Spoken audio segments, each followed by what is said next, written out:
তাহলে সম্মানিত সুধী, লাইলাতুল কদরি খায়রুম মিন আলফি শাহর, এই কদরের রাত হচ্ছে এমন রাত যেটা হাজার মাসের চেয়ে সেরা। জানার চেষ্টা করবো যে কদরের রাতগুলোতে আল্লাহর হাবিব সাল্লাল্লাহু আলাইহি ওয়াসাল্লাম কি কি আমল করতেন, কিভাবে তিনি কদরের রাতে ইবাদত করতেন। আমরা হাদিসের আলোকে জানতে পারি, প্রথম যে কাজটি আল্লাহ রাসূল সাল্লাল্লাহু আলাইহি ওয়াসাল্লাম করতেন, তিনি সারা রাত জেগে ইবাদত করতেন। পরিবারের লোকদেরকে ইবাদতের জন্য তাগিদ দিতেন। তো রমজানের শেষ 10 দিন, এই শেষ 10 দিন আসলে তিনি আর কাউকে চিনতেন না। হাদিসে এসেছে, ইদা দাখালাল আশরু আহিয়াল লাইলা ওয়া আইকাদা আহলা ওয়া জাদ্দা ওয়া শাদ্দাল মিসার। রমজানের শেষ দশক যখন আসতো, রাসূল সাল্লাল্লাহু আলাইহি ওয়াসাল্লাম সারা রাত জেগে ইবাদত করতেন, ঘুমাতেন না। শেষের এই দশকে বা 10টা দিনে তিনি ঘুমাতেন না, এবং তিনি ফ্যামিলি মেম্বারসদেরকে ডেকে তুলতেন, স্ত্রীদেরকে জাগাতেন যে উঠো ইবাদত করো। ওয়া জাদ্দা, এবং তিনি খুবই কোশেশ করতেন। ওয়া শাদ্দাল মিজার, এবং কোমরে গামছা বেঁধে নামতেন। এটা একটা মেটাফরিক ইউজ। আমরা যখন শক্ত ভারী কোনো কাজ করতে যাই, তখন দেখবেন যে কোমরে কিছু একটা পাগড়ি পেঁচিয়ে নিলে, গামছা পেঁচিয়ে নিলে আমরা জোর পাই, হাতে খুব বল পাই। তো এটা উপমা হিসেবে, রূপক অর্থে এখানে বলা হয়েছে যে রাসূল সাল্লাল্লাহু আলাইহি ওয়াসাল্লাম এতটাই ইবাদতে মনোনিবেশ করতেন, কেমন যেন তিনি কোমরে গামছা বেঁধে ইবাদতে লেগে পড়েছেন। সুবহানাল্লাহ।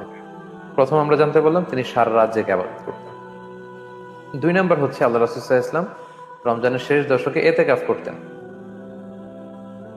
প্রতি বছর তিনি রমাদানের শেষের 10টি দিন ইতিকাফ করেছিলেন। হাদিসে এসেছে যে আল্লাহ রাসূল সাল্লাল্লাহু আলাইহি ওয়াসাল্লাম যতদিন বেঁচে ছিলেন, মৃত্যুর আগ পর্যন্ত রমাদানের শেষ দশকে ইতিকাফ করতেন। আল্লাহ রাসূল সাল্লাল্লাহু আলাইহি ওয়াসাল্লামের ইন্তেকালের পরে ওনার স্ত্রীরা ইতিকাফ করতেন। আরেকটি হাদিসে এসেছে যে রাসূল সাল্লাল্লাহু আলাইহি ওয়াসাল্লাম রমাদানের শেষ দশকে প্রতি বছর ইতিকাফ করেছেন, শেষ দশকে। কিন্তু যেই বছর তিনি ইন্তেকাল করবেন, ওই দিন তিনি 20 দিন ইতিকাফ করেছিলেন। তাহলে এই ইতিকাফ থেকে আমরা বুঝতে পারি যে এই এই শেষের 10 দিনের এই পিরিয়ড অফ টাইমটা, এটা খুবই গুরুত্বপূর্ণ, এবং বিশেষ করে এর মধ্যে যে কদরের রাত আছে সেটা। ইতিকাফের সিগনিফিকেন্স হচ্ছে যে যারা ইতিকাফ করে তাদের কদরের রাত ছুটে যাওয়ার কোনো সম্ভাবনা নেই। কারণ 10 দিনের জন্য তিনি পরিবার ছেড়ে, চাকরি বাকরি, ব্যস্ততা সবকিছুকে ছুটি দিয়ে তিনি মসজিদে আল্লাহর ইবাদতের জন্য এসেছেন। তো তিনি প্রতিদিনই রাত জাগছেন, প্রতিদিনই ইবাদত করছেন, প্রতি রাতেই তিনি ইবাদত করার সুযোগ পাচ্ছেন, মিসিং হচ্ছে না কিছু। ফলে ইতিকাফ যারা করবে তারা কদরের বরকত পাবেই পাবে ইনশাআল্লাহ। 3 নাম্বার হচ্ছে, রাসূল সাল্লাল্লাহু আলাইহি ওয়াসাল্লাম, সাইয়েদনা জিবরাইল আলাইহিস সালাম এবং রাসূল সাল্লাল্লাহু আলাইহি ওয়াসাল্লাম দুইজন যৌথভাবে কোরআন রিভিশন করতেন। সুবহানাল্লাহ। এটা শুধু কদরের রাতেই না, পুরো রমাদান ব্যাপী। ফায়ুদারিসুহুল কুরআন ওয়া কানা জিবরিলু ইয়ালকাহু ফি কুল্লি লাইলাতিন মিন রমাদান ফায়ুদারিসুহুল কুরআন। রমজানের প্রতি রাতে এসে সাইয়েদনা জিবরিল আলাইহিস সালাম পুরো কোরআনটাকে রাসূল সাল্লাল্লাহু আলাইহি ওয়াসাল্লামের কাছে পেশ করতেন, রাসূল আবার ওনার কাছে পেশ করতেন।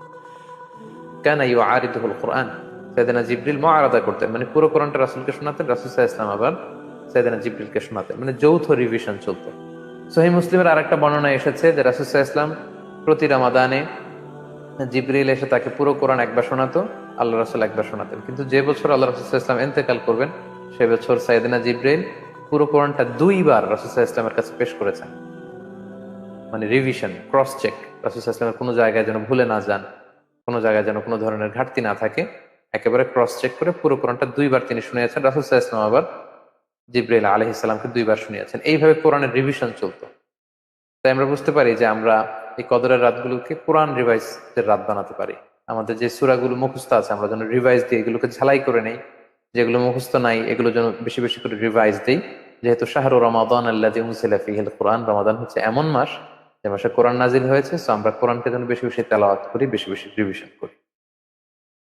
4 নম্বরে কদরের রাতে আল্লাহ রাসূল সাল্লাল্লাহু আলাইহি ওয়াসাল্লাম যেটা করতেন সেটা হচ্ছে কিয়ামুল লাইল। কিয়ামুল লাইল মানে হচ্ছে রাতের সালাত বা তাহাজ্জুদের সালাত। এটা খুবই গুরুত্বপূর্ণ। আল্লাহ রাসূল সাল্লাল্লাহু আলাইহি ওয়াসাল্লাম সবসময় কিয়ামুল লাইল করতেন।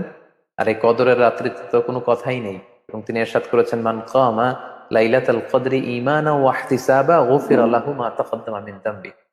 কদরের রাতে কেউ যদি বিশ্বাসের সাথে, ঈমানের সাথে, সওয়াবের প্রত্যাশা নিয়ে, আন্তরিকতার সাথে কিয়ামুল লাইল করে, আল্লাহ তাআলা এই কিয়ামুল লাইলের কারণে তার বিগত দিনের সকল গুনাহ খাতা তিনি মাফ করে দিবেন। সুবহানাল্লাহি ওয়া বিহামদিহি। কত বড় ঘোষণা, কত বড় সওয়াব এবং রিওয়ার্ডের ঘোষণা। তাই কদরের রাতগুলোতে যেন প্রিয় ভাই এবং বোনেরা আমরা কিয়ামুল লাইলকে মিস না করি। 5 নাম্বার যে কাজটি আমরা করতে পারি সেটা হচ্ছে দোয়া করা। আম্মা জান আয়েশা রাদিয়াল্লাহু তাআলা আনহা আল্লাহর হাবিব সাল্লাল্লাহু আলাইহি ওয়াসাল্লামকে জিজ্ঞেস করলেন সুনানে ইবনে মাজার বর্ণনায়, যে ইয়া রাসূলুল্লাহ, যদি আমি কদরের রাত পেয়ে যাই তাহলে আমি কি দোয়া করব? আল্লাহ রাসূল সাল্লাল্লাহু আলাইহি ওয়াসাল্লাম শিখিয়ে দিলেন, তুমি এই দোয়াটি করবে আয়েশা, দোয়াটি হচ্ছে আল্লাহুম্মা ইন্নাকা আফুউন তুহিব্বুল আফওয়া ফাআফু আন্নি। অর্থাৎ হে আল্লাহ, নিশ্চয় আপনি ক্ষমাশীল, আপনি ক্ষমাকে পছন্দ করেন।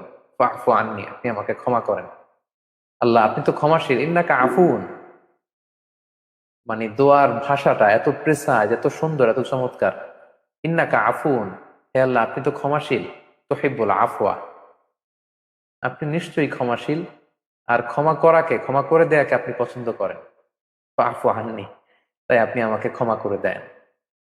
তাই সময় দিনী ভাই এবং বোনেরা, আমরা যেন এই দোয়াটি বেশি বেশি পড়ি। তাছাড়া এই রাতে আমরা সাদাকা করতে পারি, আমাদের দানের হাতকে প্রশস্ত করতে পারি, যেহেতু রমাদানে সওয়াবকে মাল্টিপল করা হয়, অনেক গুণে বাড়িয়ে দেওয়া হয়। তাই এই রাতে আমরা সাদাকা করতে পারি। আল্লাহ রাসূল সাল্লাল্লাহু আলাইহি ওয়াসাল্লাম রমাদান যখন আসতো, কার রিহিল মুরসালা আজওয়াদ মিনার রিহিল মুরসালা, প্রবাহিত বাতাসের চাইতেও বেশি তিনি বদান্যতার প্রকাশ ঘটাতেন। দেদারসে তিনি হাত খুলে দান করতেন। তাই এই রমাদানে বিশেষ করে কদরের রাতগুলোর জন্য আমরা আমাদের দানের হাতগুলোকে প্রশস্ত করি। আমাদের জাকাত যদি বাকি থাকে, জাকাত যেন আদায় করে নিই।